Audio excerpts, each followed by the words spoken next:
বহুল ব্যবহৃত যে ওষুধটি এখন সেটি আলোচনায় নিয়ে আসতেছি। একটু খেয়াল করবেন, কমন কথা আছে এখন আইটে, কিন্তু আনকমন অনেক কথা আছে, সেই কথাগুলো একটু আমরা যেন মনোযোগ দিয়ে শুনি। এখন আইটা আমাদের অনেক জানা আছে, পড়া আছে, এটা ভেবে যেন আমরা এখন আইটাকে এড়িয়ে না চলি, ঠিক আছে? এখন আইট একটি বহুল ব্যবহৃত ওষুধ, এইটি মূলত হচ্ছে শীতকাতর ওষুধ। তো বন্ধুরা, সবাইকে অভিনন্দন জানিয়ে আমি আমার আলোচনা শুরু করছি। আজকের আলোচ্য বিষয় অ্যাকোনাইট ট্যাব। এটি মূলত শীতকাতর একটি ওষুধ, সেকেন্ড গ্রেডের শীতকাতর। আর সাধারণত অ্যাকোনাইটের শরীরের উপরের অংশ ডান দিক এবং নিচের অংশ বাম দিক আক্রান্ত হয়। তবে জননেন্দ্রিয়ের ডান দিক থেকে বাম দিক আক্রান্ত হয়। অনেক সময় দেখা যাচ্ছে অন্ডকোষ ফুলে গেছে, তো ডান দিক ফুলেছে আগে, বাম দিক ফুলেছে পরে। এটিও সেকেন্ড গ্রেডের একটি লক্ষণ। প্রত্যেকটা ওষুধের আমরা ধাতুগত বৈশিষ্ট্যগুলো জেনে রাখলে আমাদের চিকিৎসার ক্ষেত্রে খুব সুবিধা হয়। অ্যাকোনাইটের ধাতুগত বৈশিষ্ট্য কি আমরা একটু দেখে আসি। অ্যাকোনাইটের আকৃতি, চেহারাটা কেমন আছে, যেটাকে আমরা বলছি অ্যাপিয়ারেন্স। এই চেহারা বা আকৃতি হচ্ছে এরা একটু স্বাস্থ্যবান, নাদুস নদুস টাইপের, রক্ত প্রধান, যাকে আমরা বলি প্লেথ্রিক গ্রুপের মানুষ,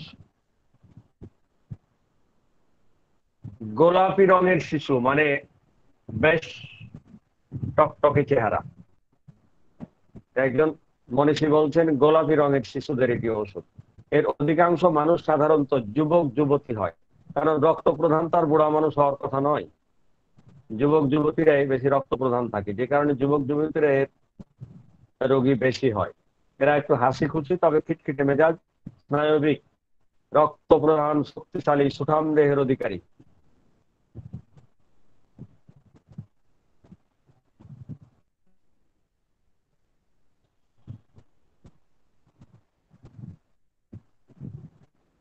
আর এদের চুল হচ্ছে বাদামি বা কালো রঙের, চোখের মনি হচ্ছে কালো। এরা অধিকাংশই বসে বসে সময় কাটাতে চায়, কাজ করতে চায় কম। তবে ডাক্তার ক্লার্ক বলছেন এদের অনেক পেশেন্ট কর্মঠ বটে, মানে পরিশ্রমী। এই গেল চেহারা আর কি। এখন মায়াজমটা কি? মায়াজম হচ্ছে অ্যান্টিসরিক, সেকেন্ড গ্রেডের। আর ধরনটা কেমন? এটা একটি অগভীর ক্রিয়াশীল, এর ক্রিয়া খুব কম সময়ের জন্য স্থায়ী হয়। অ্যাকোনাইট খুব লম্বা সময় মানুষের বডিতে কাজ করে না, যে কারণে এটি একটু একটু ঘন ঘন প্রয়োগ করার দরকার হয়। এই ওষুধটিকে ডাক্তার এ আলী স্যার বলছেন এটি হচ্ছে কারণ ভিত্তিক একটি মেডিসিন। এটি কোনো না কোনো কারণে এর মানুষের অসুস্থ হয়, অর্থাৎ বেশিরভাগই কোনো কারণে অসুস্থ হয়, যে কারণে এটিকে কারণ ভিত্তিক ওষুধ বলা হচ্ছে। আর পলিক্রেস্ট ওষুধ আমরা বলি সেই সমস্ত ওষুধকে যে ওষুধগুলো খুব বেশি আমাদের ব্যবহার হয় বা কাজে লাগে। তাহলে আমরা মোটামুটি এর ধাতুগত বৈশিষ্ট্যগুলো জানলাম, ধরন জানলাম, মায়াজম জানলাম, আকৃতি জানলাম। এখন আমরা আসি সাদৃশ্যটা কি। আমি আপনাদের আগেও বলেছি যে যে উপাদান থেকে যে ওষুধটি তৈরি, তার সাথে ওই উপাদান থেকে তৈরি করা ওষুধের কিছু সাদৃশ্য থাকে, মিল থাকে। আজকে অ্যাকোনাইটের কি মিল আছে অ্যাকোনাইটের উদ্ভিদের সাথে আমরা একটু দেখে আসি। অ্যাকোনাইট অর্থ হচ্ছে ধুলা মুক্ত। অ্যাকোনাইটের গাছটি মাটি থেকে যদি টান দিয়ে উঠানো যায়, তাহলে তার শিকড়ে কোনো ধুলা থাকে না, ধুলা মুক্ত থাকে। আমরা জানি যে কোনো উদ্ভিদ যদি মাটি থেকে টান দিয়ে তুলি, তার শিকড়ে কিছু ধুলা বা ময়লা থাকে। কিন্তু এটি এমন একটি উদ্ভিদ যে মাটি থেকে টান দিয়ে তুললে তার শিকড়ে কোনো ধুলা ময়লা থাকে না, যে কারণে এটিকে ধুলা মুক্ত বলা হয়। তো বন্ধুরা, আমরা জানি যে অ্যাকোনাইট সাধারণত শুষ্ক ঠান্ডা আবহাওয়ায় অসুস্থ হয়, অর্থাৎ শীতকালের দিকে অসুস্থ হয় বেশি, বর্ষাকালে কম হয়। বর্ষাকালটা হচ্ছে ঠান্ডা ভেজা আবহাওয়া, আর অ্যাকোনাইট হচ্ছে শুষ্ক ঠান্ডা আবহাওয়া। তো শুষ্ক ঠান্ডা আবহাওয়ায় অসুস্থ হয়, এটি আমরা বইয়ে পাই। আমি একটু রিসার্চ করে বের করার চেষ্টা করছি যে অ্যাকোনাইট অর্থ ধুলা মুক্ত। তাহলে শীতকাল যেহেতু ধুলাযুক্ত সিজন, অর্থাৎ শীতকালে যেহেতু ধুলা বেশি, তাই শীতকালে সে অসুস্থ হয়। বর্ষাকাল যেহেতু ধুলা যুক্ত নয়, ধুলা মুক্ত, অর্থাৎ ধুলা কম থাকে, সে কারণে এই সময় সে অসুস্থ কম হয়। অর্থাৎ উনি যেহেতু নিজে ধুলা মুক্ত, তাই ধুলা মুক্ত সিজনে উনি ভালো থাকেন। উনি ধুলা মুক্ত, তাই ধুলাযুক্ত সিজনে ওনার ভালো লাগে না। যারা এসি গাড়িতে চড়ে অভ্যাস, সারাক্ষণ মনে করেন যে ফ্যানের নিচে থেকে অভ্যাস, তাকে যদি গ্রামে নিয়ে যান যেখানে বিদ্যুৎ নাই, তাহলে তার অবস্থা কেমন হবে? কাইল হয়ে যাবে। কারণ সারাক্ষণ তার এসির বাতাস, ঠান্ডা বাতাস খেয়ে অভ্যাস। গ্রামে কোনো কারেন্ট নাই, বাতাস নাই, তার কঠিন অবস্থা। যে কারণে গ্রামের বাড়িতে ঘরের মধ্যে ঘুমাইতে দিলে সারা রাতও সুস্থ করবে, অস্বস্তি বোধ করবে। ঠিক এখন এটা এখন যেহেতু নিজে ধুলামুক্ত, তাই ধুলাযুক্ত সিজনে সে অসুস্থ হয়ে পড়ে। যে কারণে শীতকালে অসুস্থ হয় বেশি, বসন্তকালে অসুস্থ হয়, কিন্তু বর্ষাকালে অসুস্থ হয় কম। এখন আমরা আসি বন্ধুরা যে অ্যাকোনাইটের মানুষেরা অসুস্থ হয় কি কি কারণে, রোগের কারণ কি। এরা সাংঘাতিক ভয় পায় যদি, তাহলে অসুস্থ হয়ে পড়ে। কোন ধরনের আতঙ্ক যদি এদের মনে হয়, তাহলে এরা অসুস্থ হয়ে পড়ে। ঘাম যদি শরীরে বসে যায়, ঘামের সময় যদি ঠান্ডা শুষ্ক বাতাসের ঝাপটা শরীরে লাগে, মনে করেন তার শরীর ঘেমে গেছে, খুব শুষ্ক বড় ধরনের ঝাপটা বাতাস তার গায়ে লাগে, তখন সে অসুস্থ হয়ে যায়। আর উত্তর পশ্চিম দিক থেকে যে ঠান্ডা শুষ্ক বাতাস আসে, সেটি যদি তার গায়ে লাগে, সে কারণে সে অসুস্থ হতে পারে। খুব শীত বা হঠাৎ খুব শুষ্ক ঠান্ডা তীব্র বাতাস, অথবা খুব তীব্র গরম, বিশেষত সূর্যের তাপ থেকেও তারা অসুস্থ হয়। তাহলে তীব্র ঠান্ডা কিংবা তীব্র গরমের থেকেও তারা অসুস্থ হয়। উত্তেজিত যদি হয়, রাগ হয়, কষ্ট পায়, সে কারণে অসুস্থ হয়। আবার অপারেশনের কারণে, বডিতে কোনো অপারেশন হয়েছে, সে কারণে অনেক সময় তারা জটিল ধরনের অসুস্থতা পড়ে। আর শারীরিক মানসিক ভাবে যদি তারা আঘাত পায়, সে কারণেও অসুস্থ হয়। দুর্ঘটনা, শুষ্ক ঠান্ডা আবহাওয়ার পরিবর্তন, মনে করেন যে এখন বসন্ত থেকে শীতকাল, আবহাওয়া চেঞ্জ হয়ে যাচ্ছে, তখন তারা অসুস্থ হয়ে যায়। শীতকালের পরে মনে করেন যে গ্রীষ্মকাল আসতেছে, এই যে আবহাওয়া চেঞ্জ হচ্ছে, তখন তারা অসুস্থ হয়ে পড়ে। অ্যাকোনাইটের রক্ত সঞ্চালনের গতি অতি মাত্রায় যদি বেড়ে যায়, তখনও তারা অসুস্থ হয়। এই সমস্ত কারণে তারা অসুস্থ হয় বন্ধুরা। এখন আমরা আসি অ্যাকোনাইটের মূল কথা কি। এর মূল কথাটা সংক্ষেপে আমরা যদি মনে রাখতে পারি, তাহলে অ্যাকোনাইট আমাদের জন্য সহজ হয়ে যাবে। যারা রক্ত প্রধান, অর্থাৎ সুঠাম দেহের, খুব বলিষ্ঠ বডি, যাদের শক্ত সামর্থ্য বডি, এই সমস্ত মানুষেরা অত্যাধিক শীত কিংবা অত্যাধিক গরমে হঠাৎ ভীষণ ভাবে আক্রান্ত হয়। অত্যন্ত অস্থির, অত্যন্ত খুব পিপাসা, সাংঘাতিক মৃত্যু হয়। এই মাত্র কয়টা কথা যদি থাকে, তাহলে আপনারা এখন এক চোখ বন্ধ করে দিতে পারেন। কাদেরকে দিবেন? যারা রক্ত প্রধান, বেশ সুঠাম দেহের অধিকারী, এরা যদি কখনো তীব্র শীত বা তীব্র গরমে হঠাৎ করে অসুস্থ হয়ে পড়ে, আর তখন যদি তারা অত্যন্ত অস্থিরতা বোধ করে, ওরে মরে গেলাম, বাঁচবো না, আমি এতটা সময় মরে যাবো, এরকম যদি করতে থাকে, আর খুব পিপাসা থাকে, আর সাংঘাতিক মরে যাওয়ার ভয়, তাহলে আমরা নিশ্চিত ভাবে অ্যাকোনাইট দিতে পারি। এই হচ্ছে মূল কথা।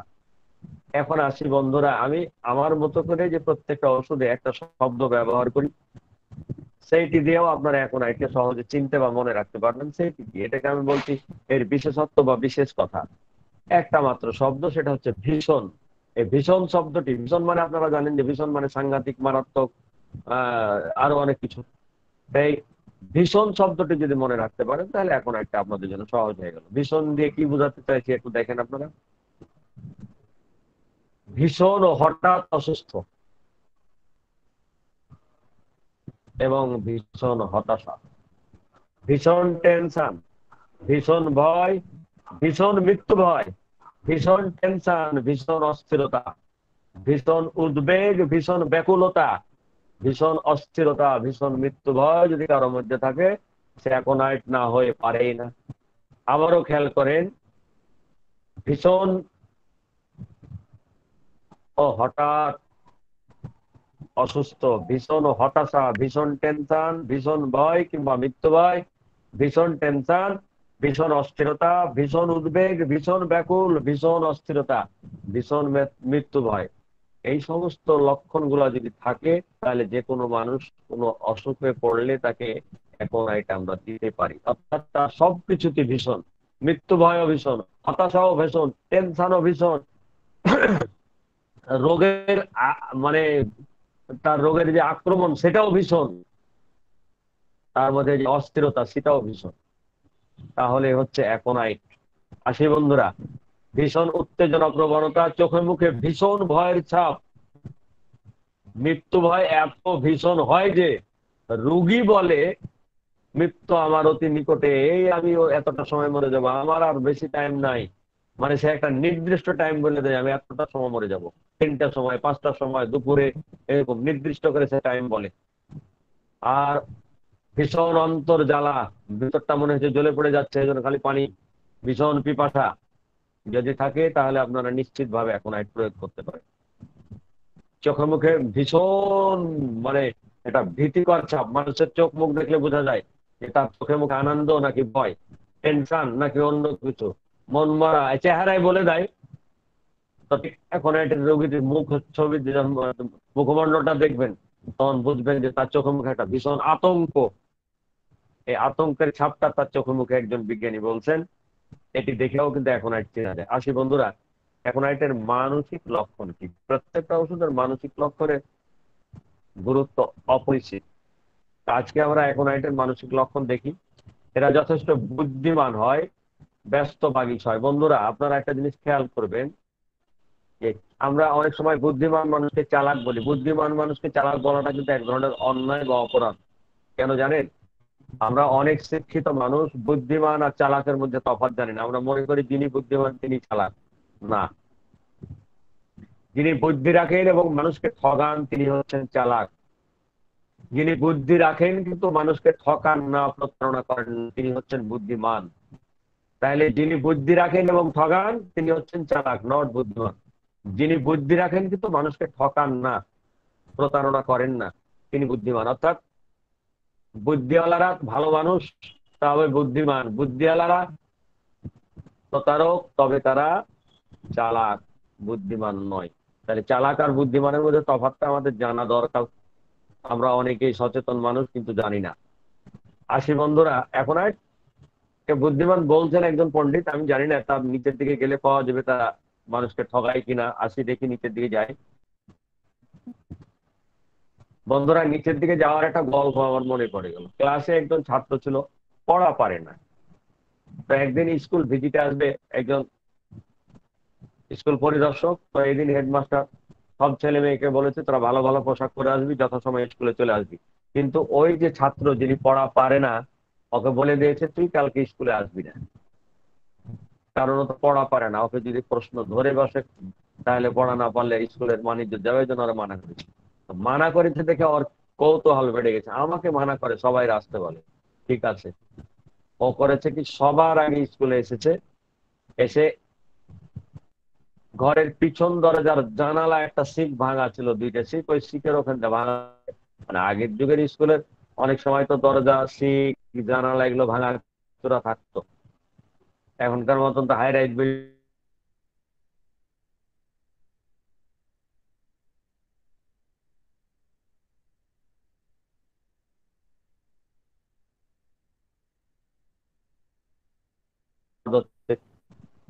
ক্লাসের সমস্ত ছেলে মেয়েকে পড়া ধরেছে, কেউ পড়া পারে নাই।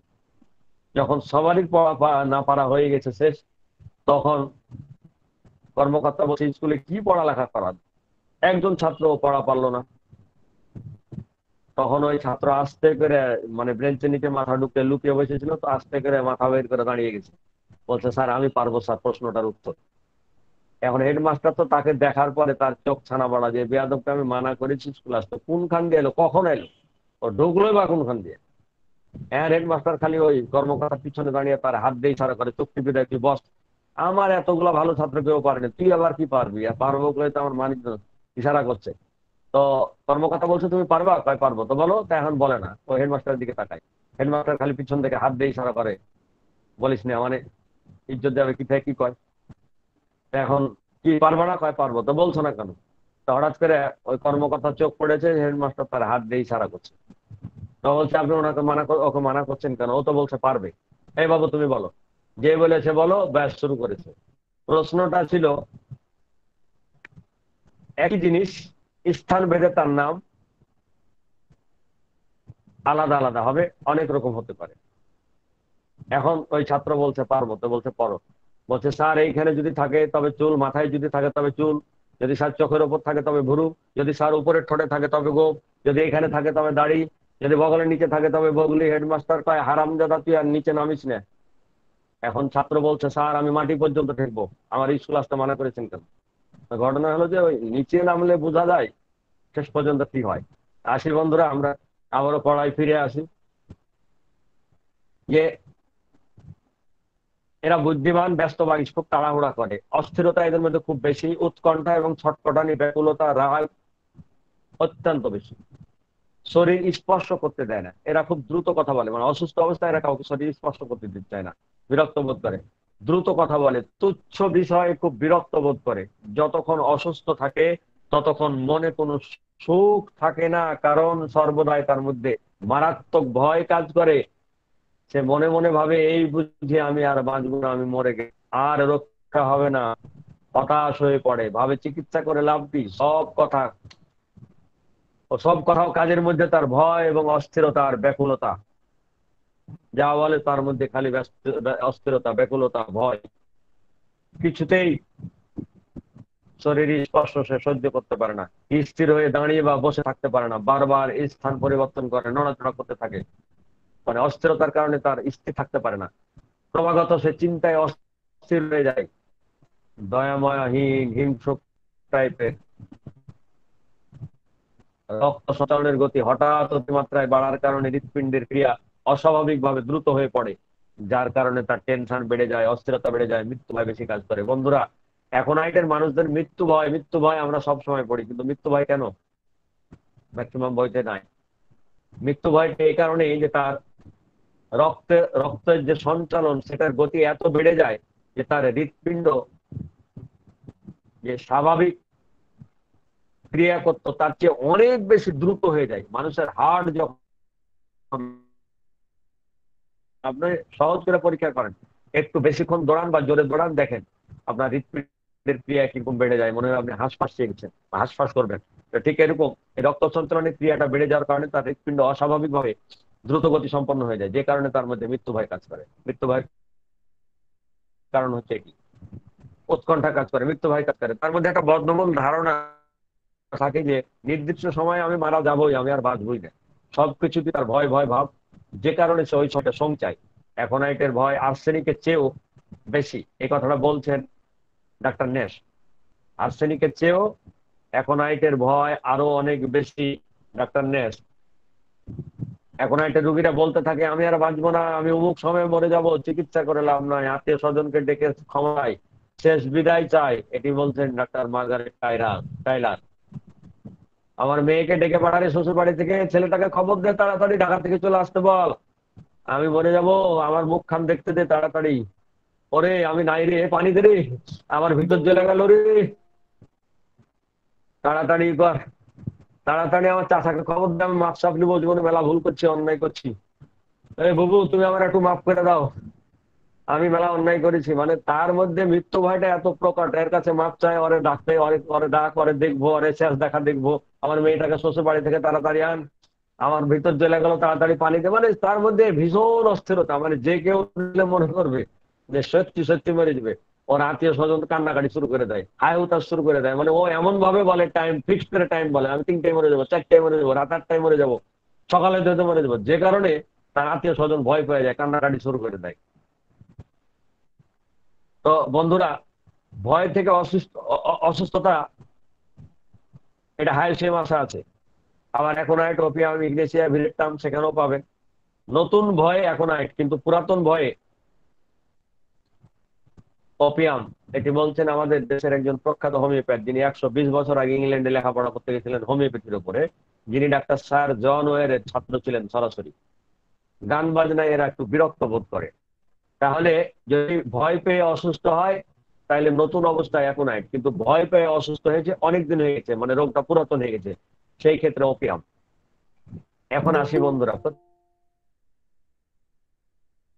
প্রত্যেকটা ওষুধের মধ্যে কিছু পিকুলিয়ার লক্ষণ থাকে, পিকুলিয়ার লক্ষণগুলো হচ্ছে হোমিওপ্যাথির জন্য মোর দেন ইম্পর্টেন্ট।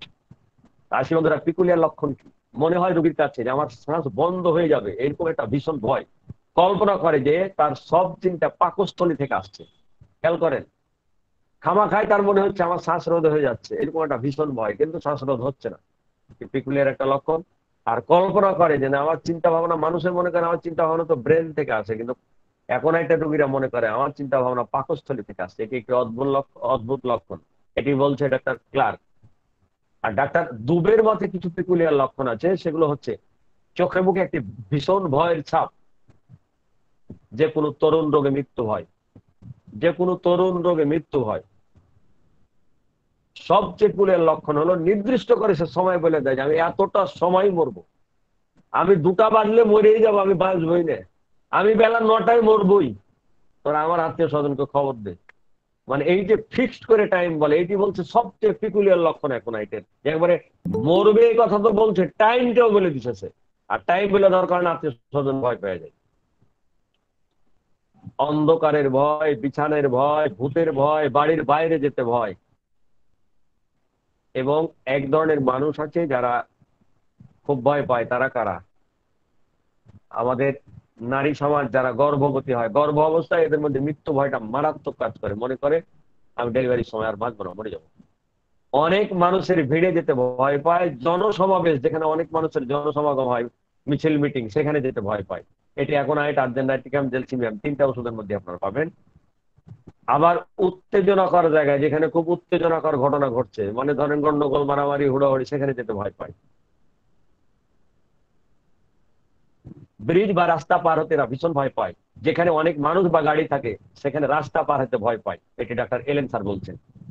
গাড়ি অ্যাক্সিডেন্টের ভয় বা ভূমিকম্পর পর, মানে ধরেন একটা গাড়ি অ্যাক্সিডেন্ট হয়েছে, সে গাড়িতে সে ছিল, কিংবা ভূমিকম্প যেখানে হয়েছে সেখানে সে ছিল, তারপরে তার মধ্যে ভীষণ ভয় কাজ করে, এ ভয় সহজে সে বলতে পারে না। এরকম মানুষ যদি আপনারা পান, এখন খাইয়ে দিলে ভয়টা চলে যাবে। একজন মনীষী বলছেন, ডাক্তার রাধারমন বিশ্বাস, যার বাড়ি হচ্ছে বীরভূম জেলায়, এবং বাঁকুড়া জেলায়, এবং এই বাঁকুড়ার আজকে একজন বিখ্যাত পণ্ডিত মানুষ আমাদের সাথে লাইভে আছেন। তিনি ডাক্তার মানুষ বিকাশ মন্ডল, যিনি রবীন্দ্রসঙ্গীতের একজন ভালো শিল্পী এবং খুব ভালো বোদ্ধা হোমিওপ্যাথ। এই গুণী মানুষের বাড়ি, সেই গুণী মানুষের বাড়ির কাছে ডাক্তার রাধারমন বিশ্বাসের বাড়ি, আর ওনার বাড়ি একই জেলায়। রাধারমন বিশ্বাস আমার খুব প্রিয় মানুষ, প্রিয় লেখক। তিনি তো নাই বেঁচে, আর একজন প্রিয় মানুষকে পেয়েছি, যিনি ডাক্তার মানুষ বিকাশ স্যার। আজকে আমাদের সাথে লাইভে আছে, আমি ওনাকে খানিক আগে জয়েন করতে বলেছি, সম্ভবত উনি জয়েন করেছে, আমি যদিও দেখতে পাচ্ছি না। তো সেই ডাক্তার আচ্ছা রাধারমন বিশ্বাস বলছেন। হ্যাঁ, কিছু বলছেন কেউ? না রাধারমন স্যার লাইনে বিশ্বাস। এসেছেন। হ্যাঁ, রাধারমন বিশ্বাস বলছেন যে একজন মানুষের সাথে ওনার কোনো একটা রাস্তায় প্রতিদিন দেখা হতো। তো মানুষটি বয়স্ক মানুষ, ধুতি পরতেন, চশমা পরতেন আর পাঞ্জাবি পরতেন। রাস্তা পারাপারের সময় তার এত ভয় কাজ করতো যে ওই রাস্তা দিয়ে সবাই পার হয়ে চলে যাচ্ছে, কিন্তু সে এই মাত্র মালকোসটা মেরে ধুতিটা এইভাবে ধরে পার হতে যাচ্ছে, ওই দিক থেকে একটা রিক্সায় বেল দিল, সে আবার পিছনে সরে আসলো। আবার চশমাটা ধুতি দিয়ে ভালো করে মুছে ভালো করে পরে আবার পার হতে যাচ্ছে, ওই দিক থেকে একটা গাড়ি হর্ন দিল, আবার সে পিছনে সরে আসছে।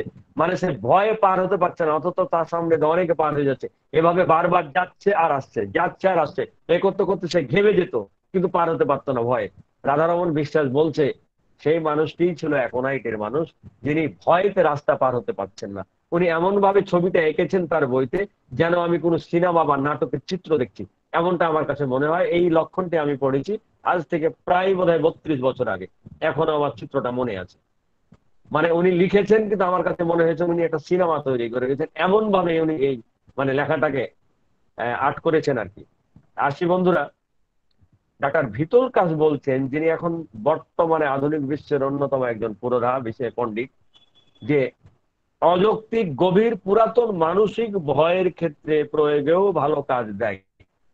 বলছে যে ভয়টি তার অযৌক্তিক, কোনো কারণ নাই, কোনো যুক্তি নাই, তবু তার মধ্যে গভীরভাবে পুরাতন একটা ভয় কাজ করছে।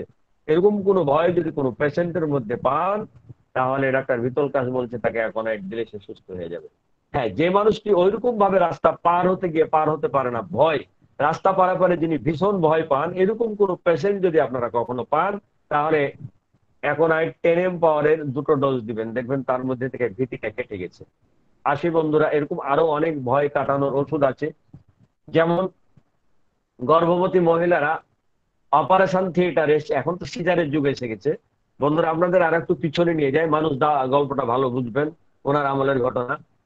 আগের যুগে মানুষেরা ডেলিভারিটা বাপের বাড়িতে হতো, মায়ের বাড়িতে, শ্বশুর বাড়িতে নয়। তো ঠিক বাচ্চা হওয়ার 2 মাস 3 মাস আগে বাপের বাড়ি থেকে শ্বশুর বাড়ি থেকে বাপের বাড়ি মেয়েরা চলে যেত। একটা রেওয়াজ ছিল গ্রামে গঞ্জে যে মেয়েকে শ্বশুর বাড়ি থেকে নিয়ে আসতে হবে। তো মাছ মাংস মিষ্টি এটা ওটা দিয়ে খাইয়ে দাইয়ে তারপর নিয়ে আসতো। আসার সময় মেয়েরা সবার হাত ধরে মাপ চাইতে, কেন জানেন? আগে কিন্তু ডেলিভারি হতে গিয়ে প্রচুর মারা মারা যেত। মানে আগের যুগের মানুষেরা খুব অসচেতন ছিল, অনেক মানুষ এই ডেলিভারির সময় মারা যেত। তো অনেক যারা এখন আইটের মানুষ তারা খুব ভয় পেত, এর ওর হাত পা ধরে মাপ নিত। বিশেষ করে স্বামীকে একান্তে গোপনে ঘরে ডেকে নিয়ে পাটা ধরে, আগের যুগে তো খুব সম্মান করতো, এখন তো গলা ধরে বলে, আবার দরকার হলে বেয়াদবি করে বলে। আগের যুগে সেই স্ত্রীরা খুব সম্মান করতো। দেখা যাচ্ছে 2 হাত দিয়ে পাটা জড়িয়ে ধরে, হাতটা জড়িয়ে ধরে বলতো, তুমি আমাকে মাফ করে দিও, আমি যদি আর ফিরে না আসি। এই যে ভয়, কেন ফিরে আসবে না, যদি মরে যায়, অনেকে তো মরে যায়, এই যে মরে যাওয়ার ভয় গর্ভবতী মায়েদের, অপারেশন থিয়েটারে এখন আধুনিক কালে তার ওইভাবে হাত পা ধরে মাপ চাওয়ার অভ্যাস চলে গেছে। তারপরেও যারা এখন একজন মানুষ তারা ভয় পায়, গোপনে মাপ চায়, বিশেষ করে অপারেশন থিয়েটারে ঢোকার সময় স্বামীকে জড়িয়ে ধরে, তুমি আমার সাথে অপারেশন থিয়েটারে ঢুকো, তুমি আমাকে মাফ করে দিও, আমি আর বাঁচবো না। তা একজন পণ্ডিত বলছেন আমাদের বাংলাদেশের, যে যদি কোনো মানুষের এরকম গর্ভবতী মায়ের ডেলিভারির আগে ভীষণ ভয় কাজ করে, তো স্বামীর কাছে কিংবা কারো কাছে ক্ষমা চাই, তো তাকে ক্ষমা দেওয়ার দরকার নাই, তাকে ক্ষমা দিও না, তারে 2 ডোজ অ্যাকোনাইড দাও। দুষ্টামি করে বলছেন, রসিকতা করে বলছে, কোন গর্ভবতী মা যদি এরকম মৃত্যু ভয়ে ভীষণ ভয় পায়, ক্ষমা চাই, আমি যদি আর ফিরে না আসি, যদি না বাঁচি, ওকে ক্ষমা দেওয়ার দরকার নাই, ওকে 2 ডোজ অ্যাকোনাইড দাও, ও ঠিক হয়ে যাবে। তো রসিকতা করে কথাটা বলছেন, সেটি আমার ভীষণ পছন্দের একটি কথা। সত্যি সত্যি যারা গর্ভবতী মা ডেলিভারির সময় মরে যাবে এরকম ভয় আগের থেকে ভিতরে কাজ করে, তাকে এখন আর খাইয়াবেন, ওর ওর এই মৃত্যু ভয় কেটে যাবে।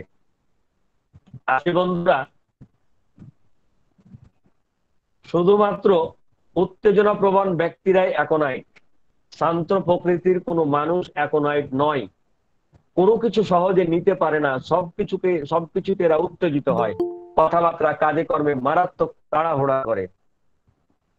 রোগী হঠাৎ রেগে উঠে, ভয় উত্তেজনা কোনোটাই তাদের স্থায়ী হয় না। ভয়টাও অস্থায়ী, অল্পদিন অল্পক্ষণ, আবার উত্তেজনাও বেশিক্ষণ স্থায়ী হয় না। যেমন হঠাৎ উত্তেজিত হয়, তেমনি হঠাৎ ঠান্ডা হয়ে যায়। রাগ হয়ে গেছে, খুব বকাবকি চিল্লাপাল্লা করছে, আবার অল্প ঠান্ডা হয়ে গেল। এরা লোভী হয়, অসন্তুষ্ট হয়, দীর্ঘশ্বাস ফেলে, এদের মুখের ভাষা খারাপ হয়। তাহলে কি পাওয়া গেল? শুরুতে যে আমরা স্টার্ট করেছিলাম, এখানে কি পাওয়া গেল? লোভী, অসন্তুষ্ট, দীর্ঘশ্বাস ফেলে, মুখের ভাষা খারাপ করে, প্রতিবাদ সহ্য করে না। যাই হোক, প্রতারক নয়, যেহেতু প্রতারক নয় তাহলে আমরা বুদ্ধিমান কথাটা ঠিক রাখতেই পারি। সন্দেহ প্রবণ, তাহলে কি পাওয়া গেল? এরা একটু লোভী প্রকৃতির, অসন্তুষ্ট, দীর্ঘশ্বাস ফেলে, মুখের ভাষা খারাপ করে, প্রতিবাদ সহ্য করে না, সন্দেহ প্রবণ, এটি হচ্ছে তাদের ফার্স্ট গ্রেডের একটা সিম্পটম। তো বন্ধুরা, সে উত্তেজিত হলে, কেউ প্রতিবাদ করলে সে অধৈর্য হয়ে আরো চিৎকার আরম্ভ করে। সুতরাং এখন আইটের মানুষ যদি আপনার বাড়িতে থাকে, দয়া করে সে কোনো কিছু বললে প্রতিবাদ করবেন না, নাহলে সে চিৎকার শুরু করবে, অধৈর্য হয়ে পড়বে। এখন আইটের মানুষেরা বেশিরভাগ ঘরে বসে সময় কাটাতে পছন্দ করে। মেজাজ পর্যায়ক্রমে কখনো উদ্বিগ্ন, কখনো অস্থির, অসহনীয়, খিটখিটে, আবার কখনো কেঁদেও ফেলে। আবার অন্য সময় হাসি খুশিও থাকে, পর্যায়ক্রমে হাসি কান্না, এই কথাটি বলছেন ডাক্তার ক্লার্ক। অনর্গল কথা বলে, কোনো কিছু চাইলে, কোনো কিছু করতে চাইলে বা কোনো কিছু কাউকে যদি নির্দেশ দেয়, এটা কর কিংবা ওটা কর, তাহলে দ্রুত করতে হবে, যদি দেরি করেন তাহলে কিন্তু খবর আছে, ভীষণ রেগে যাবে। আপনাকে বলেছে পানি আন, পানি আনতে দেরি করছেন, তাহলে খেপে যাবে, গ্লাসটা ছাড়ও দিতে পারে। রাগ হয় খুব, বিশেষ করে এরা রাগ হলে একটু বকাবকি করে, একটার পর একটা কথা বলবে, একটা ভাবনা শেষ হতে না হতে অন্য কিছু ভাববে, কোনো ভাবনা স্থির নয়, কথাবার্তা সবসময় ভীষণ তাড়াহুড়া, খুব অধৈর্য, মন খারাপ, বিশেষ করে মাসিকের সময়। লাল তাজা রক্তস্রাবের সঙ্গে যদি মৃত্যু ভয় হয়, তাহলে এখন এটা একটি অসাধারণ। আমি একটা ছোট্ট গল্প আপনাদের শুনিয়েছিলাম কয়েকদিন আগে। আমার দেশে একজন ডাক্তার বন্ধু আমাকে চিনে, কিন্তু আমি তাকে চিনতাম না, ও আমার লেকচার ইউটিউবে দেখ।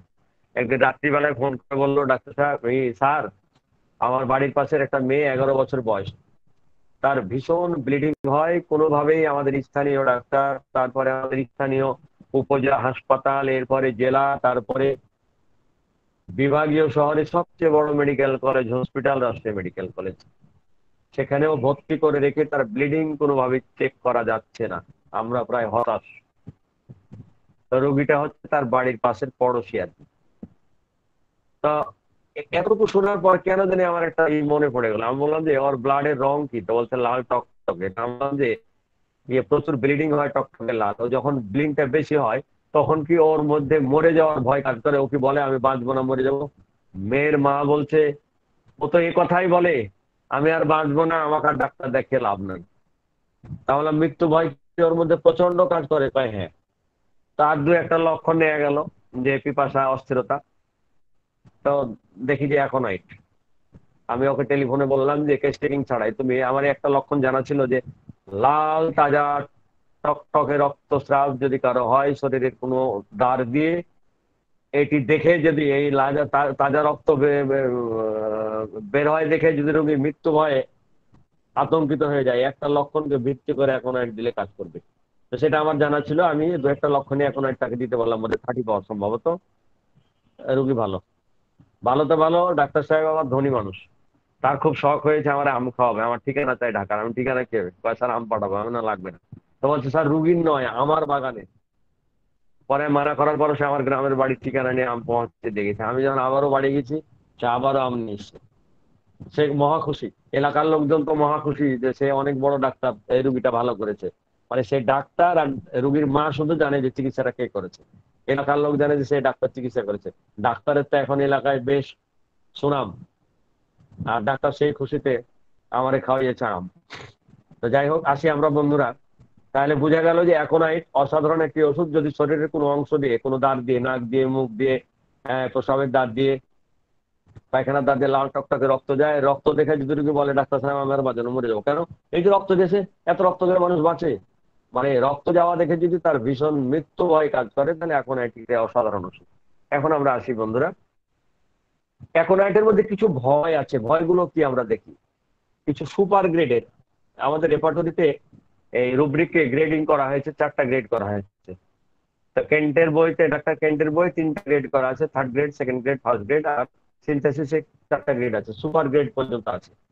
তাহলে এখন আসি আমরা, এখন একটি সুপার গ্রেডের লক্ষণ কয়টা একটু দেখি আমরা।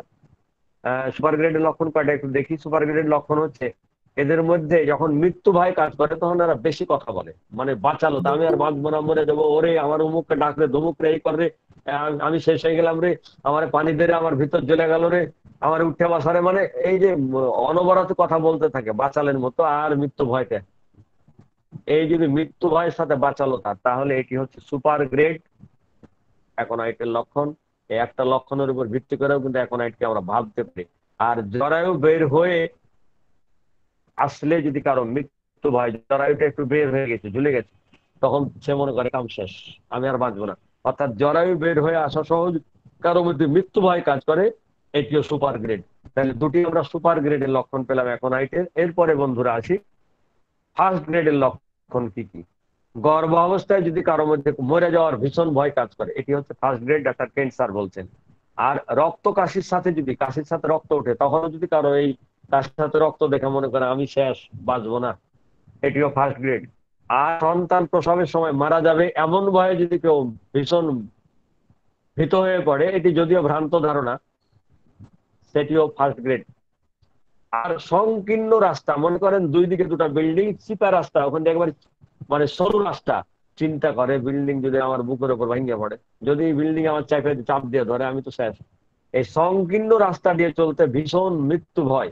ইভেন সিঁড়ি দিয়ে উঠতে, সিঁড়ি যে চিকন সিঁড়ি দিয়ে উঠতে, কলকাতায় আমার এইসব সিঁড়ি বেশি পাওয়া যায়। অথবা লিফটে উঠতে ভীষণ ভয়। লিফটে উঠবো না, যদি সালাম মানে আটকায় যায়। এই লিফটে উঠা, চিকন রাস্তা, চিকন সিঁড়ি দিয়ে চলতে যাদের মানে ভীষণ ভয়, এটি হচ্ছে ফার্স্ট গ্রেড অ্যাকোনাইটের লক্ষণ। আর পিপাসা ও ভয়ের সাথে অনিচ্ছাকৃত প্রসাব করে দেয়। মানে কোনো কারণে ভীষণ ভয় মনের মধ্যে কাজ করছে, সেই সাথে পিপাসা, আর সেই সাথে যদি প্রস্রাব করে ফেলে, যে রোগীর গার্জেন বা রোগী এসে বলছে যে ভয়ের ঠেলায় পেশাব করে দিচ্ছে, আর সেই সাথে ভীষণ পিপাসা, মানে তিনখান কথা, ভয়, পিপাসা আর প্রস্রাব। ভয়ের ঠেলায় প্রস্রাব, সেই সাথে পিপাসা, তাহলে অ্যাকোনাইট ফার্স্ট গ্রেড।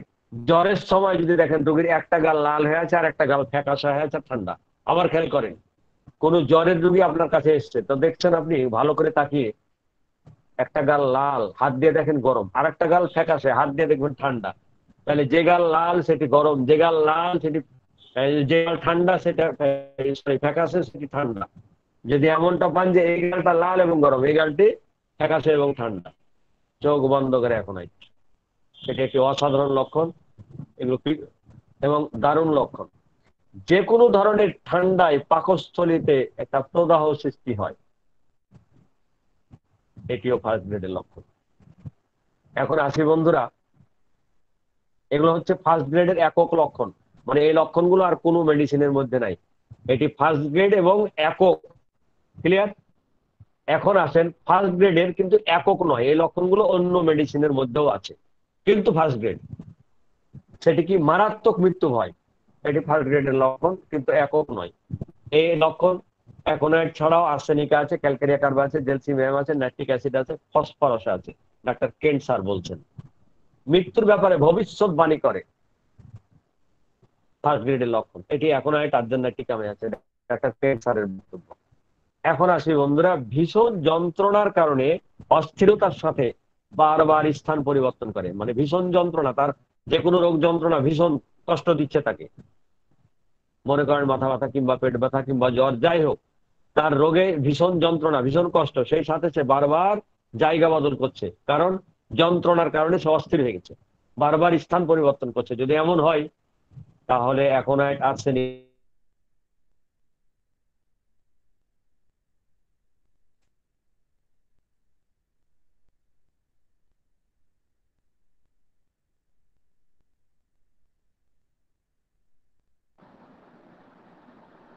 এখানে নেটওয়ার্ক সমস্যা।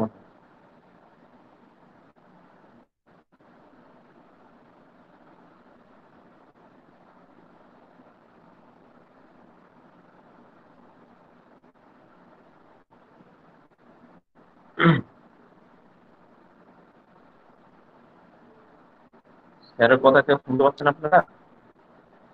মনে হয় নেটওয়ার্ক সমস্যা। না শোনা যাচ্ছে না।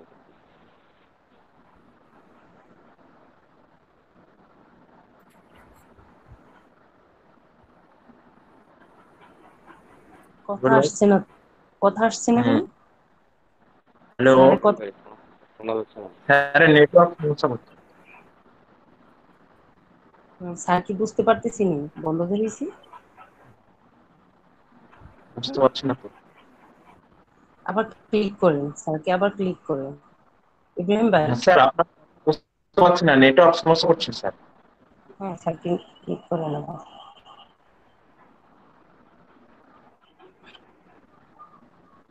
স্যার লেফট লেন না?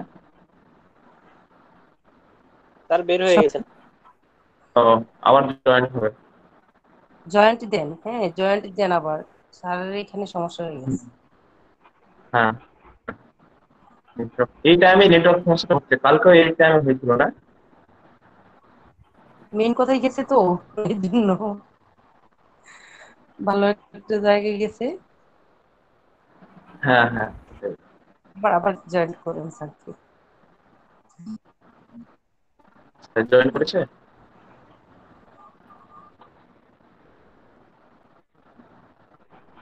ওই মনে হয় স্যার ফোন গেছে। আমি আর একটা বলে দিচ্ছি, কারো যদি ফোন আসে কিংবা এমনি কল আসে, রিসিভ করবেন না, আগে এখানে লিখে তারপর রিসিভ করবেন, না হলে জানতে পারবেন না এখন। আর ওই সমস্যাটা যদি থাকে তাহলে আপনার ফোনকে আবার সুইচ অফ করবেন, নাহলে রিস্টার্ট মারবেন, তারপরে আবার অ্যাড হবেন, না পারবেন না। এই সমস্যাটা সবার হচ্ছে, মানে তোলা করেন ফোন আসছে, রিসিভ করছে, বাস আপনি আর অ্যাড হতে পারবেন। ওটাকে তখন নতুন করে ফোন সুইচ অফ করতে হবে, নাহলে রেজিস্টার মারতে হবে, দিয়ে আবার অ্যাড হতে হবে। আর যদি খুব জরুরি ফোন হয় তাহলে আপনি গ্রুপ থেকে লেফট নেবেন, তারপর ওনার সঙ্গে কথা বলে আবার জয়েন করবেন। এই সমস্যাটা সকলের হচ্ছে, মানে অজান্তে করে ফেলছে মোনা স্যার কি চলে অনেক। গেছে? হুম? মনে, হ্যাঁ মনে, স্যারের মনে হয় দুটোর সময় এরকম সমস্যা হচ্ছে। কল ঢুকছে না নাকি? মনে হয়, জয়, দেখছি আমি স্যারকে কল করে, তো ততক্ষণ আমি ডক্টর মানস বিকাশ স্যারকে অনুরোধ করছি মিউট কিছু বলার জন্য। Sir please.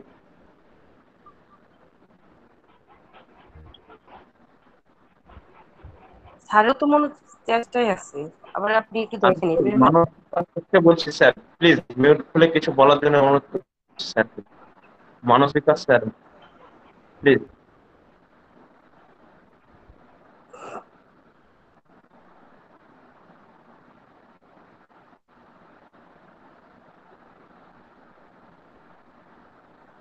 হ্যালো, হ্যাঁ স্যার।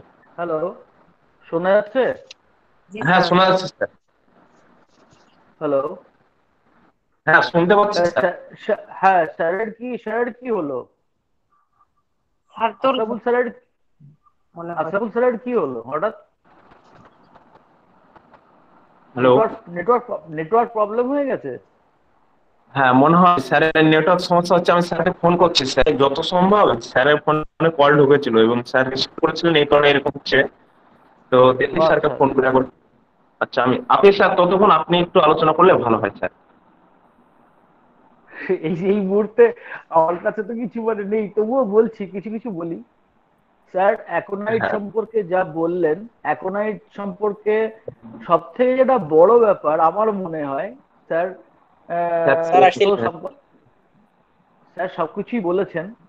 তো আমার আমার স্যারকে একটা বক্তব্য আছে যে স্যার, যেমন ধরুন, আমি সাধারণভাবে আমরা ভয়, স্যার যেটা বললেন, মেনলি ভয় আমরা কখন পাই? যখন আচ্ছা আমাদের শারীরিক প্রবলেম গুলো খুব বেশি হয়। স্যার, আপনি প্রেজেন্টিং স্যার, স্যার হ্যাঁ প্রেজেন্টিং করেন। স্যারকে বলছি আসতে বলছি। হ্যাঁ স্যার, এবার ক্যামেরাটা অন করুন। স্যার কি বলে গেছে? হ্যাঁ স্যার কি হয়ে চলে গেছে। এসছেন?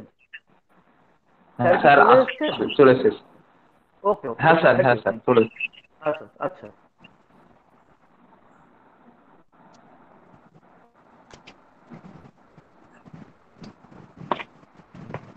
হ্যাঁ স্যার সমস্যা কি হয়েছিল হঠাৎ করে উধাও স্যার? হ্যাঁ লাইনটা ঠিক আছে। অফ হয়ে গেছে। আচ্ছা আচ্ছা। এই কারণে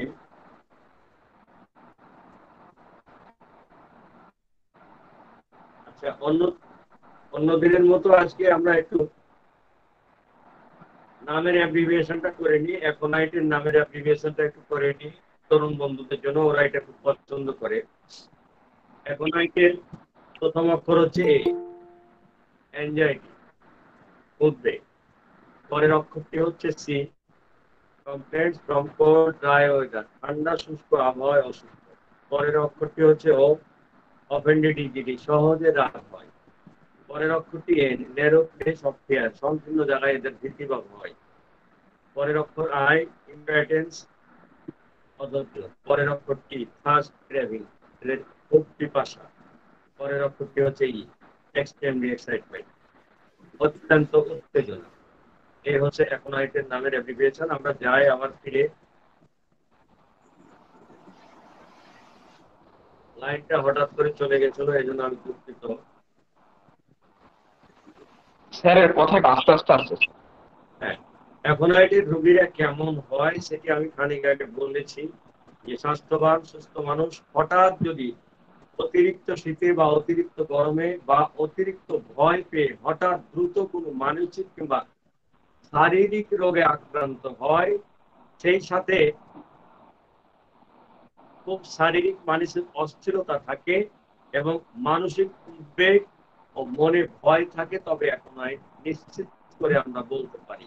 আবার একটু খেয়াল করতে হবে, স্বাস্থ্যবান সুস্থ মানুষ হঠাৎ অতিরিক্ত শীত কিংবা অতিরিক্ত গরম কিংবা অতিরিক্ত ভয় পেয়ে হঠাৎ দ্রুত মানসিক কিংবা শারীরিক ভাবে যদি আক্রান্ত হয়, সেই সাথে যদি খুব শারীরিক এবং মানসিক অস্থিরতা, উদ্বেগ হয়, মৃত্যু ভয় থাকে তবে চোখ বন্ধ করে আমরা অ্যাকোনাইট ভাবতে পারি। এদের মুখমণ্ডলে ভয়ের একটা স্পষ্ট ছাপ থাকে। এরূপ হঠাৎ আক্রমণকারী যে কোনো রোগের প্রথম অবস্থায় অ্যাকোনাইট প্রয়োগ করলে খুব দ্রুত সুস্থতা লাভ করে। এটি বলছেন ভারতের একজন বিশিষ্ট পণ্ডিত হোমিওপ্যাথ, যিনি 10 সাবজেক্টেই মেডেল পেয়েছিলেন এবং রেজাল্ট ভালো করার জন্য, এবং টোটালের উপর গোল্ড মেডেলও পেয়েছিলেন। এছাড়াও প্রত্যেক সাবজেক্টে মেডেল পেয়েছিলেন, অর্থাৎ 10 সাবজেক্টে। তিনি পরবর্তীতে বাংলাদেশে চলে এসেছিলেন, বাংলাদেশেই বাকি জীবনটা কাটিয়েছেন, অধ্যাপক আবু বকর। তো সেই স্যার বলছেন যে এই সমস্ত লক্ষণগুলো থাকলে অ্যাকোনাইট দিলে সে খুব দ্রুত সুস্থ হয়ে যায়। হঠাৎ রোগে আক্রমণ অ্যাকোনাইট ছাড়াও ফেরাম, আর স্কিপার, chamomilla, camphor, cantharis, belladonna merc করার মধ্যে পাওয়া যায়। সেটি বলছে বাংলাদেশের আর একজন পণ্ডিত মানুষ, যিনি ডাক্তার নরেন্দ্রনাথ বন্দ্যোপাধ্যায়ের সাথে খুব ভালো সম্পর্ক ছিল, doctor Abdul Samad sir. Aconite প্রবল বেগে আক্রান্ত তরুণ রোগে বিশেষ উপকারী, কিন্তু পুরাতন দুর্বল রোগীর ক্ষেত্রে কিংবা সবিরাম রোগে এর ব্যবহার নাই। কথা বলা যাবে না, তবে না থাকার মতোই। তবে এর রোগ সাধারণত যতক্ষণ চলে বিরামহীন ভাবে চলে, বারবার ফিরে আসে না। বিশেষ করে জ্বর যতক্ষণ থাকে একটানা, জ্বর ছিল ছুটে গেছে আবার এসছে, এমন ক্ষেত্রে অ্যাকোনাইট পাওয়া যায় না। অনুরূপ ভাবে এর জ্বর যতক্ষণ চলে বিরামহীন ভাবে চলে, একটানা, জ্বর ছেড়ে যে জ্বর আর অ্যাকোনাইটের আসে না। আরোগ্যের পর জ্বর ফিরে আসে না। জ্বর যদি ফিরে আসে তবে বুঝতে হবে এটি অ্যাকোনাইটের জ্বর নয়। এরা অসুস্থ হলে দ্রুত শয্যাশায়ী হয়ে পড়ে। ডাক্তার কেন্ট এই কথা বলছেন। অ্যাকোনাইটের রোগ ক্রনিক হয় না, তবে মানসিক ভয় বা উদ্বেগের লক্ষণ বর্তমান থাকলে, পুরাতন রোগের বা প্রতি ঋতু পরিবর্তনের সময় বারবার আক্রমণ হয়, এমন রোগের হঠাৎ ভীষণ আক্রমণাত্মক অবস্থায় অ্যাকোনাইট প্রয়োগ করলে তা উপশম হয় বটে, কিন্তু স্থায়ী আরোগ্য করে না। বন্ধুরা, অ্যাকোনাইটকে বলা হচ্ছে তরুণ রোগের ওষুধ, ক্রনিক রোগের ওষুধ নয়। একজন বিজ্ঞানী দ্বিমত করেছেন, তিনি হচ্ছেন ডাক্তার সিএস খালি, যিনার জন্ম বাংলাদেশের পাবনায়, যিনি পরবর্তীতে কলকাতায় প্র্যাকটিস করেছেন। উনি বলছেন যে ক্যান্সার বলছেন যে পুরাতন রোগে অ্যাকোনাইট নয়, কিন্তু উনি আবার পুরাতন কোনো একটা পেশেন্ট সারিয়েছিলেন, যেখানে উনি ক্যান্সারকে কটাক্ষ করেছেন যে পুরাতন রোগের কাজ করে। তো প্রায় বেশিরভাগ বিজ্ঞানীরা একমত পুরাতন রোগের ওষুধ অ্যাকোনাইট নয়। তবে পুরাতন রোগের তরুণ উচ্ছ্বাস, মানে কোনো পুরাতন রোগের মানে কোনো একটা সিমটম খুব তরুণ ভাবে দেখা দিয়েছে, একটু বেশি অস্থিরতা সৃষ্টি করেছে, এই ক্ষেত্রে অ্যাকোনাইট দিলে এটি সাময়িক উপশম হয়, তবে এটি স্থায়ী আরোগ্য হয় না। স্থায়ী আরোগ্যের জন্য ডাক্তার হ্যারি ম্যানসন বলছে মারাত্মক ক্রনিক রোগের সাংঘাতিক আক্রমণাত্মক অবস্থায় ইহা কার্যকরী। তবে এসব ক্ষেত্রে স্থায়ী আরোগ্য করতে হলে পরবর্তীতে অবশ্যই একটা অ্যান্টিবায়োটিক ওষুধ প্রয়োগ করতে হবে। অর্থাৎ ক্রনিক রোগের তরুণ উচ্ছ্বাস অবস্থায় অ্যাকোনাইট দিয়ে আপনি উপশম করতে পারবেন যদি সিমটম থাকে, তবে এটি রোগ স্থায়ী করবে না। আরোগ্য স্থায়ী আরোগ্য করতে গেলে অ্যান্টিবায়োটিক ওষুধ পরবর্তীতে কমপ্লিমেন্টারি হিসাবে প্রয়োগ করতে হবে। আসি বন্ধুরা, মানসিক লক্ষণ থাকলে নতুন বা পুরাতন গ্ল্যান্ড খোলা ব্যথায় অ্যাকোনাইট লাইকোটিনাম বেশ ভালো কার্যকরী। অ্যাকোনাইট সাধারণত বোধহয় 5 প্রকার, আমার এই মুহূর্তে মনে নাই। Aconite nap, aconite lycoctonum, aconite ferox, aconite radix, aconite আর একটা কি জানো, ন্যাপ, ফেরক্স, রেডিক্স, লাইকোটিনাম, আরো একটা আছে, আমি এই মুহূর্তে মনে করতে পারছি না। 5 প্রকারের, তার মধ্যে অ্যাকোনাইট লাইকোটিনামটা সাধারণত আমাদের যে গ্ল্যান্ড গুলো খুলে যায় এই সব জায়গায়, এগুলোর উপরে কিন্তু অসাধারণ কাজ করে। এই ওষুধটা ডাক্তার শান্তিরঞ্জন সাহা, ক্যালকাটা মেডিকেল কলেজে সম্ভবত ভাইস প্রিন্সিপাল ছিলেন, উনি এই ওষুধটা মাঝে মাঝে প্রেসক্রিপশন করতেন এবং এটির অসাধারণ রেজাল্ট।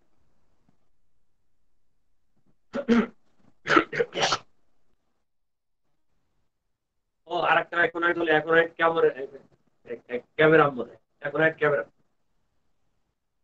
5 প্রকারের অ্যাকোনাইট। আসি বন্ধুরা, জ্বরের কথাটা যেটা বলছিলাম, অনেক বন্ধুরা করে কি, জ্বর এসেছিল, ভালো হয়ে গেছে, এসেছে, এই অবস্থায় অ্যাকোনাইট দেয়। যে জ্বর একবার ছেড়ে যাবে, যদি আবার ফিরে আসে, এখানে অ্যাকোনাইট দিবেন না, এটি অ্যাকোনাইটের জ্বর নয়। আসি বন্ধুরা, হঠাৎ অসুস্থতার অন্যতম বৈশিষ্ট্য, মানে হঠাৎ অসুস্থতা অ্যাকোনাইটের অন্যতম বৈশিষ্ট্য।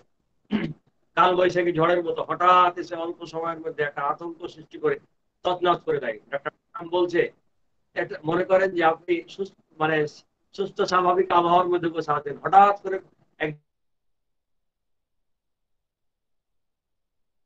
একদিক থেকে সুস্থ মানুষ বসে গল্প করছে, টেস্ট করছে, সিনেমা দেখছে, টিভি দেখছে, হঠাৎ করে অসুস্থ হয়ে পড়বে এবং এত অস্থিরতা, মৃত্যুভয়, ছটফটানি, পানি পিপাসা, মানে একাকার অবস্থা, মানে একেবারে বাড়ি মাথায় করে ফেলবে, সবাই ভয় পেয়ে যাবে।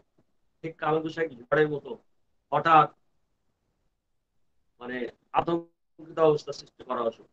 এটি ডাক্তার ডানাম স্যার বলছেন। এর অন্তর্দাহ যেমন, পানির পিপাসা তেমন, আর ঘাম তেমন থাকেই না, এটি তার বিশেষ লক্ষণ।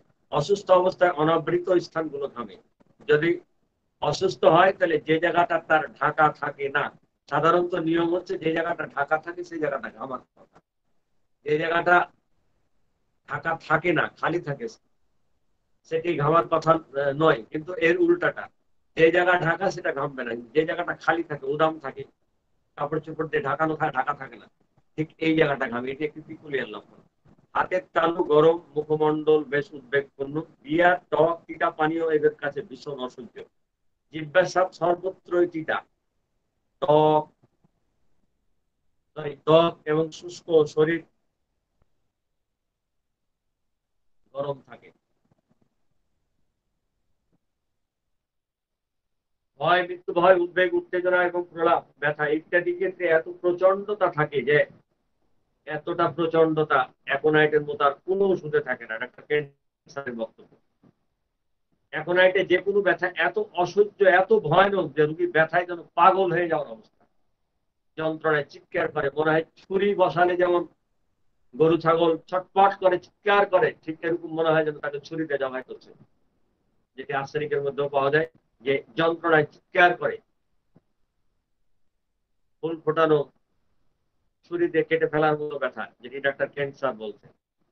রোগীর শরীরে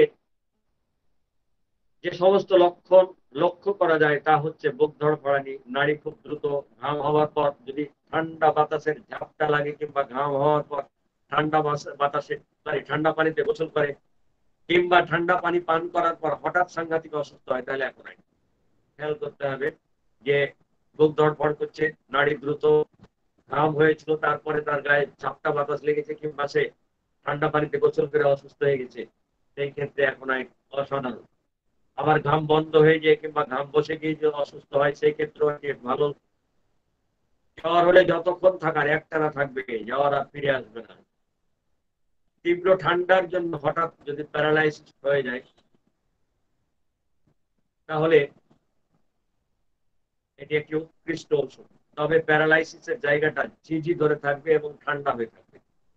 যদি কখনো তীব্র ঠান্ডার কারণে কারো শরীরের কোনো অংশ প্যারালাইজ হয়ে যায়, সেই ক্ষেত্রে সেই জায়গাটা ঝিঝি করবে, রোগী বলবে কেমন যেন ঝিঝি ধরে আছে আর ঠান্ডা হয়ে আছে। এছাড়াও যদি মানুষের শরীরে হাত পা ঝিঝি ধরে থাকে, এখন কিন্তু অসাধারণ একটি ওষুধ। শরীরের সকল অঙ্গটা যদি অবাস অবাস ভাব, ঝিঝি ভাব থাকে, তাহলে সেটি সেই ক্ষেত্রে এখন একটি অসাধারণ ওষুধ, সেটি ডাক্তার হাটসন বলছেন। স্তনে দুধ যদি বেড়ে যায়, স্তনে যদি সেই কারণে ব্যথা হয় এবং জ্বর হয়, তাহলে এটি একটি ভালো ওষুধ। দেখা যাচ্ছে বাচ্চার মা স্তনে অনেক দুধ জমে গেছে, ব্যথা করছে, জ্বর হয়ে গেছে, যেটাকে আমরা অনেক সময় বলি দুধ জ্বর, ভালো ওষুধ এই ক্ষেত্রে এটি। যদি কারো অন্ডকোষ প্রদাহ হয়, সেই কারণে জ্বর হয়, সেই ক্ষেত্রে এখন একটু ভালো ওষুধ। গর্ভবতী নারী যদি ভয় পেয়ে গর্ভ নষ্ট হওয়ার উপক্রম হয়ে যায়, যে গর্ভ নষ্ট হয়ে যাবে বুঝি, একটু একটু ব্লিডিং ও শুরু হয়ে যায়, ঠিক উপযুক্ত সময় যদি এখন দেওয়া যায় তাহলে তার ব্লিডিং বন্ধ হয়ে যাবে, গর্ভটা নষ্ট হবে না ইনশাআল্লাহ। রক্ত আমাশয় ভীষণ ভয়ানক কষ্ট, রক্ত লাল তাজা, মল সামান্য কিন্তু এত কুথুনি, এত সুরনি, ভয়ানক ভয়ানক ব্যথা। রুগী বলবে ডাক্তার সাহেব পাছার ব্যথায় জীবন শেষ, আমি সুরনি কুথুনি দিতে দিতে আমি একবারে শেষ হয়ে গেলাম। শিশু কাশির সময় এত ব্যথা করে, চেপে ধরে গলাটা। হৃৎপিণ্ডের যদি তরুণ ব্যথা এবং সেই সাথে যদি বাম হাতটা অবশ হয়ে যায়, অসাধারণ। যদি হৃৎপিণ্ডের ব্যথা সহ বাম হাতে ব্যথাটা নিচের দিকে যায় তবে খেল মেলে। কিন্তু যদি এমন হয় যে হৃৎপিণ্ডে ব্যথা সেই সাথে যদি বাম হাতটা অবশ হয়ে যায়, তবে এখন আর হৃৎপিণ্ডের রোগী জোরে হাঁটলে বা উপরে উঠলে তার বুকে একটা চাপ অনুভব করে, ফুসফুসের মধ্যে একটা প্রদাহ হলে ডান পাশে চেপে শুতেই পারে না, চিপস হয়ে শুলে তার ভালো লাগে, শোয়া থেকে উঠে বসলে মাথা ঘুরায়। যদি কোনো রোগী বলে ডাক্তার সাহেব আমি শুয়ে থাকলে ভালো, উঠে বসলে আমার মাথা ঘুরায়, সেক্ষেত্রে এখন একটি ভালো ওষুধ। ঠান্ডা, আঘাত, ভয় ইত্যাদির কারণে যদি কারো প্রস্রাব আটকে যায়, ডাক্তার সাহেব আমি আঘাত পাওয়ার পরে আমার প্রস্রাব বন্ধ হয়ে গেছে, আমি ভয় পাওয়ার পরে প্রস্রাব বন্ধ হয়ে গেছে, ভীষণ ঠান্ডা বাতাসের মধ্যে গেছিলাম আমার প্রস্রাব আটকে গেছে, সেক্ষেত্রে একটি ভালো ওষুধ। আবার মূত্রস্থলীর প্রদাহ, মাসিক বন্ধ হয়ে গেলে এখন এক দারুণ কাজ করে। শিশু জন্মের পর প্রস্রাব পায়খানা হওয়াই স্বাভাবিক, কিন্তু যদি জন্মের পরে প্রস্রাব না করে, পায়খানা না হয়, তাহলে সদ্য প্রসূত বাচ্চার যদি প্রস্রাব পায়খানা না হয়, নতুন নবজাতক, এক কথায় নতুন বাচ্চা জন্ম নিয়েছে, প্রস্রাব পায়খানা বন্ধ হচ্ছে না জন্মের পরে, তাহলে এখন এটা একটি অসাধারণ ওষুধ।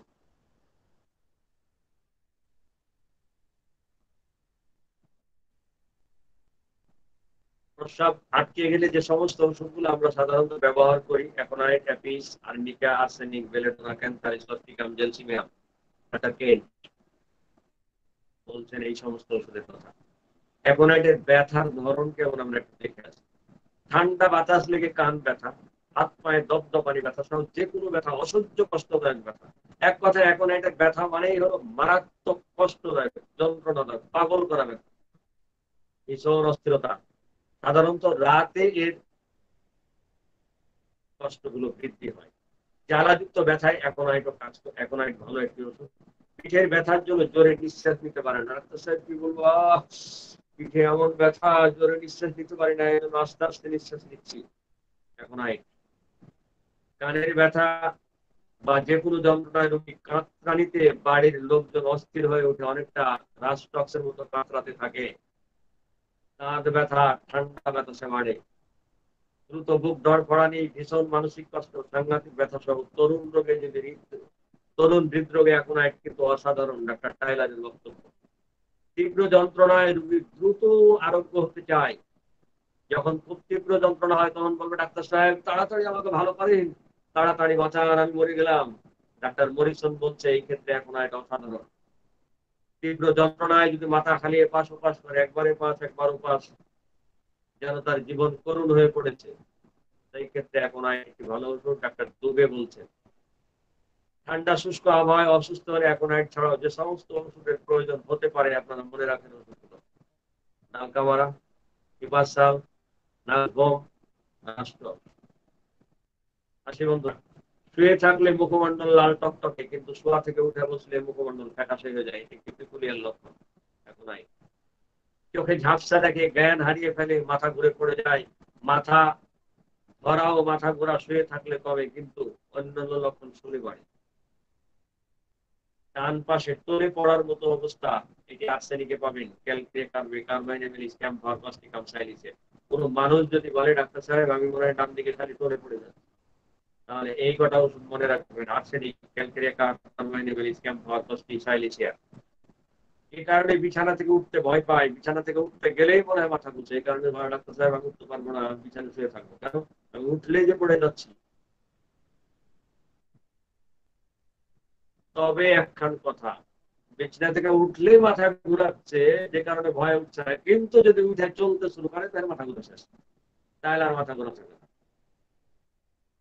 ভয় পেয়ে যদি মাথা ঘুরায় তরুণ অবস্থায় এখন ভালো একটি ওষুধ। তবে দীর্ঘদিন পর্যন্ত যদি ভয়ের কথা মনে পড়ে এবং মনে পড়লে যদি মাথা ঘুরাতেই থাকে, সেই ক্ষেত্রে এখন বন্ধুরা, ভয় পেয়ে যদি মাথা ঘোরায় তাহলে নতুন অবস্থায় এখন কিন্তু যেমন হয় যে দীর্ঘদিন পর্যন্ত ভয়ের কথা কোনো একটা কারণে ভয় পেয়েছিল, সেটা বারবার তার মনে পড়ে এবং মাথা ঘোরায়, অনেকদিন হয়ে গেছে তারপর এটি যাচ্ছে না, তাহলে সেই ক্ষেত্রে ওপিয়াম।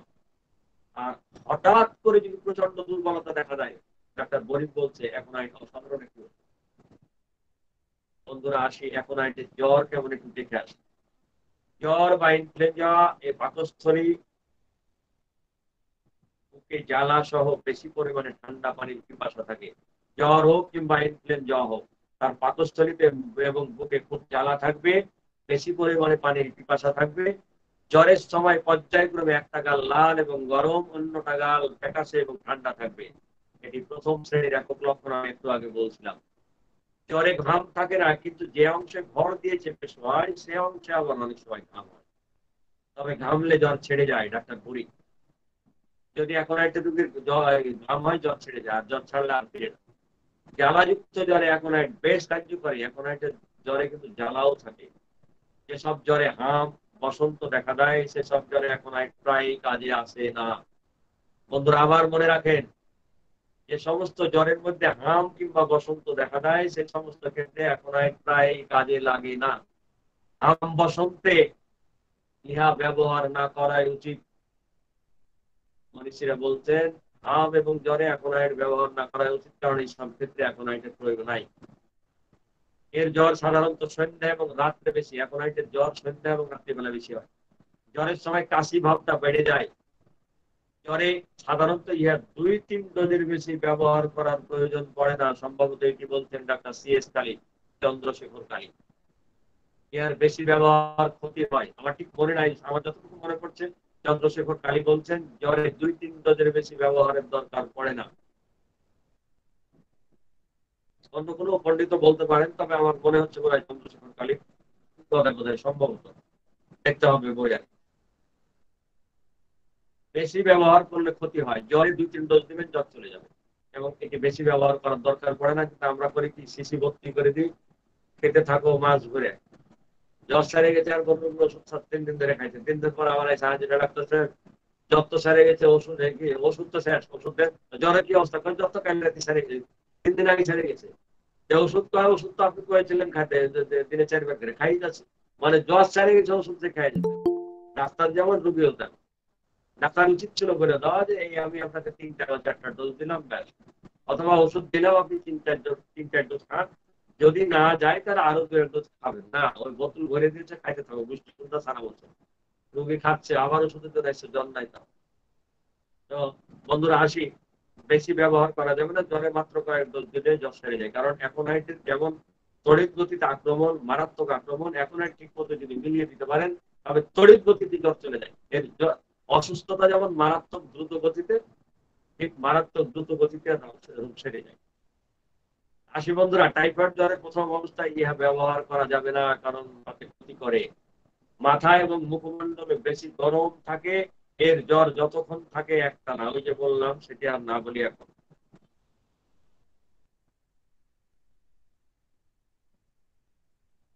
প্রচুর ঘাম হলে অ্যাকোনাইটের সমস্ত রোগ লক্ষণ উপশম হয়, এটি বলছেন doctor Farrington sir. Doctor Farrington sir. আসি বন্ধুরা, অ্যাকোনাইটের মল কেমন? শিশুদের ডায়রিয়ার মল জলের মতো পাতলা, জলের মতো পাতলা, কান্না করে, হাতের মুষ্টিটা কামড়ায়, এভাবে ঘুম থাকে না। এই লক্ষণ কটা যদি কোনো বাচ্চার মধ্যে পান, খেয়াল করবেন, বলের মতো ডায়রিয়া, পাতলা, পাতলা জলের মতো পাতলা ডায়রিয়া। এই ডায়রিয়ার সময় খুব কান্নাকাটি করবে, আর হাতের মুষ্টিতে এভাবে কামড়াবে, এভাবে কামড়াবে, ঘুম চোখে তো থাকবেই না। যদি এই কটা লক্ষণ পান, যে জলের মতো পাতলা ডায়রিয়া, হাতের মুষ্টি কামড়াচ্ছে, কান্না করছে, ঘুম নাই, তবে ডাক্তার গার্নিসি বলছেন যে এটি দ্রুত আরোগ্য করবে রোগীকে। এর মলের রং হচ্ছে সবুজ রং। আর কলেরা যদি হয় তবে এর মলের রংটা হচ্ছে গোলানো তরমুজকে গোলালে যেমন একটু রং হয় লালচে ভাব, এরকম। এটি হচ্ছে ডাক্তার CS কালী। আর রাতে ঠান্ডা দিনে গরম, বা রাতে, খেয়াল করেন, রাতে ঠান্ডা দিনে গরম, অথবা রাতে গরম দিনে ঠান্ডা, যদি উল্টা পাল্টা হয় এমন সময় উদাহরণ হয়, তাহলে কলেরা এবং আমাশয় রোগে দারুণ কাজ হয় না। বছরের কোনো সময় যে দিনে ভীষণ গরম রাতে ঠান্ডা, অথবা রাতে ভীষণ গরম কিন্তু দিনে ঠান্ডা, ঠিক এই সিজনটাই এখন দারুণ কাজ করে, বিশেষ করে কলেরা, আমাশা কিংবা পাতলা পায়খানায়। কারণ এই দিনের গরম রাতে ঠান্ডা, এই আবহাওয়াটা, বা রাতে ঠান্ডা দিনে গরম, এই আবহাওয়া অনেক সময় পেট খারাপ, সেই ক্ষেত্রে এটি খুব ভালো ওষুধ। আসি বন্ধুরা, এখন পাইলসের একটু অবস্থাটা কি দেখে আসি। মলদ্বারে তীব্র যন্ত্রণা, খুব চাপ, মনে হয় চাপ ধরে আছে, এবং পায়খানা রাস্তাটা বেশ গরম এবং জ্বালা, সেই সাথে যদি রক্ত পড়ে তাহলে অ্যাকোনাইট অসাধারণ একটি ওষুধ। আঘাতের কারণে যদি প্রস্রাব বন্ধ হয়ে যায়, চুল কাটার পরে যদি কেউ অসুস্থ হয়ে পড়ে, তাহলে অসাধারণ একটি ওষুধ। ডাক্তার মাথুর বলছেন, সম্ভবত কে এন মাথুর ভদ্রলোকের নাম। উনি আগে ছিলেন বোধহয় এমবিবিএস, পরবর্তীতে হোমিওপ্যাথিতে কনভার্ট হয়েছেন। ওদের একটা ভালো ইংরেজি বই আছে মেট্রিমেডিকা, অসাধারণ। নিউমোনিয়া, হৃৎপিণ্ডের ব্যথা সহ বুকের বাম দিকে বেশি ব্যথা করে, এটি নেট্টামিউরও পাওয়া যায়, ফসফরাসে পাওয়া যায়, রেনাল ক্লিয়াস বাল্বে পাওয়া যায়। কোনো পাশেই কাজ হয়ে শুতে পারে না, শুধু চিত হয়ে শুতে পারে এবং তাতে ভালো লাগে, যদিও অস্থিরতার জন্য সে এই পাশ ওপাশ করে। আসি বন্ধুরা, এখন একটা শ্বাসকষ্টটা কেমন একটু দেখে আসি। শ্বাসকষ্ট এবং খিঁচুনি রোগে চোখ যেন বের হয়ে আসবে, গরুর চোখের মতো বড় বড় হয়ে চোখটা ঠেলে বের হয়ে আসছে, চোখ দুটা কেমন যেন বিকৃত ভাব হয়ে যায় এবং একটানা মনে হয় যে কোনো দিকে চেয়ে আছে, একটানা এইভাবে যেন বড় বড় চোখ মনে চোখটা বের আসে, চোখ দেখলে ভয় পায়, ভয় লাগে। ডাক্তার রাধারমন বিশ্বাস, যেনার বাড়ি বাঁকুড়া জেলা, তিনি বলছেন অসাধারণ এই ক্ষেত্রে। শিশুদের দাঁত গজানোর সময় যদি খিচুনি হয়, জ্বর হয়, চমকে চমকে উঠে, শরীরের মাংস যদি লাফায় বা নাচে, অবিরত যদি হাতের মুঠি কামড়াতে থাকে, ছটফট করে এবং কাঁদে, তবে ডাক্তার টাইলার বলছেন যে এই সমস্ত লক্ষণে অ্যাকোনাইট অসাধারণ। আমি আপনাদের লেখকের নাম বলছি একটা কারণে বন্ধুরা, আপনারা অনেক সময় বইগুলো পড়বেন, আপনাদের কাজে লাগবে। আসি বন্ধুরা, অ্যাকোনাইটের কাশি কেমন এটা আমরা একটু দেখি। হঠাৎ শুষ্ক কাশি, কোনো কপটা পড়বে না, শুকনা কাশি। প্রথম অবস্থায় অ্যাকোনাইট। ঠান্ডা বাতাসে রাতে শুষ্ক কাশি, কাশির সময় বুকে ও মাথায় ব্যথা লাগলে দারুণ কাজ করে। রুগী যদি বলে কাশির সময় আমার বুক খুব ব্যথা করে, মাথা খুব ব্যথা করে, তাহলে অ্যাকোনাইট একটু ভালো ওষুধ। কাশি প্রথম রাত্রিতে ও ঠান্ডা বাতাসে বাড়ে, এটি বলছে ডাক্তার উপেন্দ্রনাথ,